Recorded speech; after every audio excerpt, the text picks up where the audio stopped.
Halo guys, balik lagi dengan Efek Anime. Bagaimana kesiapan kalian dalam menunggu beberapa kelanjutan kisah One Piece ke depan yang semakin hari semakin mencapai akhir cerita? Di mana saat ini kita sudah bisa melihat bagaimana rumah raksasa tempatnya para kaisar One Piece menjadi salah satu bagian terpenting dalam cerita. Akankah Oda segera menghujani kita dengan banyak sekali misteri yang akan segera terpecahkan? Untuk menjawab rasa penasaran itu, mari simak video selengkapnya. Namun sebelum lanjut pembahasan yang lebih jauh, kami ingatkan lagi buat kalian yang baru menemukan channel ini, jangan lupa untuk klik subscribe dan aktifkan notifikasi loncengnya agar selalu mendapatkan update seputar informasi anime dari kami. Cerita semakin seru tatkala petualangan Luffy dan kawan-kawan sudah mencapai pulau terakhir yakni negeri Elbaf. Lalu apakah cerita akan segera mengungkapkan tentang kisah Dewa Matahari? Atau mungkinkah tentang sejarah kuno dunia One Piece? Atau mungkin akan menguak mengenai abad kekosongan yang tertimbun selama ini? Atau bahkan akan mengungkapkan ketiga hal tersebut? Dan jawabannya kemungkinan besar adalah ya. Karena tampaknya Oda sudah cukup banyak mengantongi cerita yang akan menjadi kartu as dalam ceritanya. Seperti pada teori yang satu ini yang membahas mengenai abad kekosongan yang sebenarnya tidak pernah benar-benar tertimbun mengenai sejarahnya. Banyak yang meyakini jika selama ini negeri raksasa sengaja menyembunyikan fakta tersebut. Mereka bahkan menyembunyikan sisa-sisa yang berkaitan dengan abad kekosongan dalam sejarah mereka sendiri. Sehingga tradisi di sanalah yang nantinya akan mulai bersatu untuk mengingatkan kita mengenai abad kekosongan yang pernah ada. Kemungkinan kita akan dibuat tertawa dengan kisah yang akan mereka ungkapkan mengenai Dewa Matahari Nika yang datang di pulau mereka dahulu kala. Ada beberapa hal menarik yang akhir-akhir ini semakin membuat cerita menarik.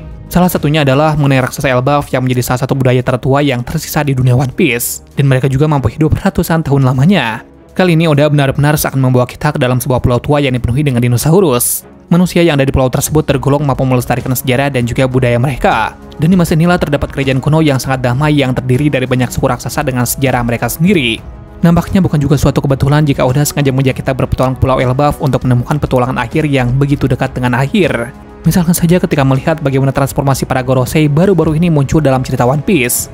Ada juga teori lainnya seperti karakter Shanks yang sangat misterius, di mana dirinya adalah makan buah Nika sebelum akhirnya dimakan oleh Luffy. Dan Shanks juga lah yang menjadi pemicu dimulainya petualang bajak laut Top Jerami yang saat ini menjadi kunci nomor 1 dalam cerita. Oda sepertinya sudah mempersiapkan semua jawaban tersebut selama beberapa dekade, dan akan segera mengungkapkannya dalam waktu dekat dan kemungkinan besar jawaban tersebut tidak pernah kita dengar sebelumnya. Jawaban itu juga kemungkinan belum pernah diungkapkan dalam bentuk teori sekalipun.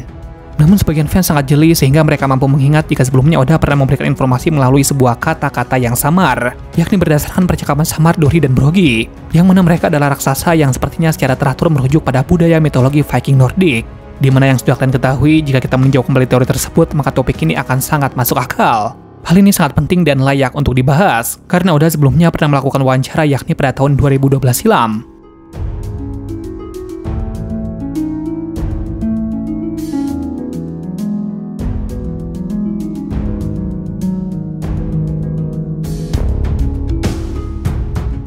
Salah satu hal yang turut dibahas dalam wawancara tersebut adalah mengenai dunia One Piece yang memiliki banyak sekali jenis bajak laut dengan gaya yang unik. Sehingga tercetus sebuah pertanyaan untuk Oda, yakni bagaimana Oda bisa terpikirkan untuk pertama kalinya menulis ide tersebut. Kemudian Oda menyimpulkan jika dirinya sejak masih kecil sangat mengagumi seorang sosok Viking, dan mimpinya adalah menjadi salah satu dari mereka ketika dirinya besar nanti. Sehingga ketika Oda melakukan penelitian mengenai bajak laut untuk karyanya tersebut, Oda kemudian memahami jika Viking merupakan sejenis bajak laut. Menurutnya itu akan sangat luar biasa jika memiliki rekan seperti dia. Dan dia sangat bersemangat dan terbawa hingga ke pekerjaannya. Seperti halnya yang dilakukan Luffy ketika dia memohon kepada Shanks untuk membawanya ke laut.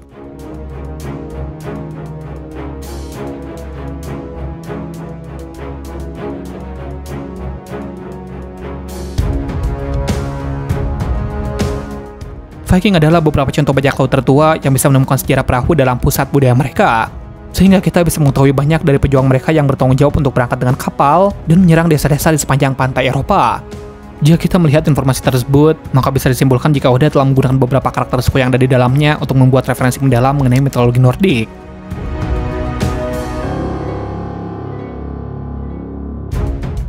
Tanya itu, ada konsep di mana para raksasa berselisih dengan Dewa Norse, yang mana akan mengingatkan kita pada bab 1111 mengenai percakapan Dory dan Brogy jika ada seorang legendaris yang menjadi pelindung dunia dari panasnya matahari. Ada salah satu teori yang cukup menarik di mana salah satu fans berhasil mengamati salah satu bagian cerita One Piece, di mana terdapat sebuah lingkaran merah yang dalam budaya raksasa disebut dengan ular. Mereka beranggapan jika garis merah itu adalah ular besar yang membungkus dunia dengan warna merah yang menyerupai darah. Hal ini bisa dilihat pada One Piece bab 129 yang menceritakan mengenai Dory dan Brogy. Lalu jika kita mengingatkan mengenai hal tersebut, maka terungkaplah jika bab 101 ada sebuah penampakan, di mana terdapat sebuah lengkungan batu kuno yang bentuknya menyerupai binatang laut yang mirip dengan ular dengan ukiran-ukiran di sekitarnya. Yang menjadi pertanyaan adalah siapakah orang yang telah membentuk ukiran tersebut, dan mengapa ukiran itu terletak pada garis merah yang terhubung di pintu masuk.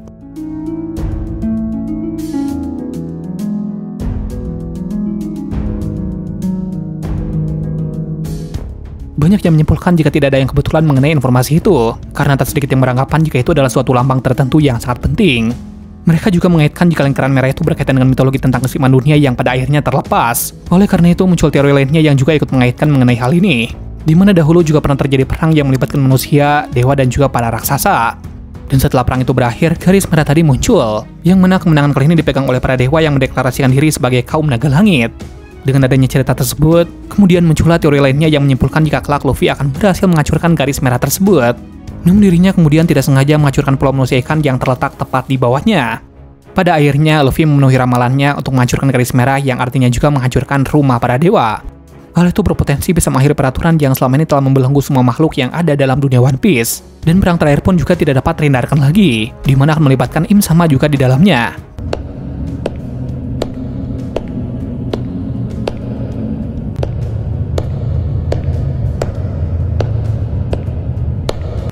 Selanjutnya, teori yang tak kalah menarik adalah mengenai senjata kuno yang akan digunakan oleh Im Sama dan juga Luffy pada bagian akhir ini.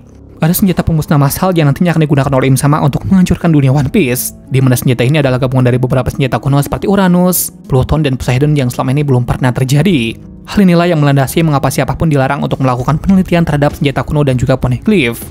Bukan karena takut membahayakan negara lain, namun lebih kepada pemerintah dunia merasa aman jika senjata tersebut berada pada mereka. Dan adanya fakta mengenai ramalan yang ada pada cerita manusia ikan, di mana suatu saat nanti akan datang seorang pria untuk memandu senjata kuno menuju tujuan sebenarnya dan orang itu adalah Luffy. Muncul sebuah pertanyaan, apakah Luffy akan menggunakan senjata tersebut untuk menghancurkan pulau manusia ikan?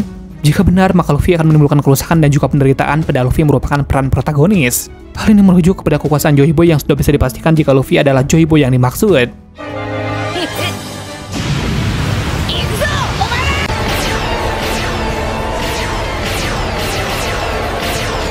Senjata kuno memang berdampak sangat merugikan karena menimbulkan kerusakan, namun senjata tersebut akan bisa membebaskan banyak orang pada kenyataannya karena berada pada orang yang tepat.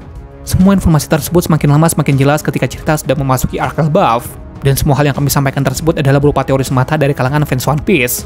Masih banyak teori lainnya yang belum sempat kami sampaikan, namun jika kalian memiliki teori menarik lainnya yang berkaitan dengan Elbaf, boleh tulis di kolom komentar. Terima kasih sudah menonton video ini dan sampai jumpa di video selanjutnya.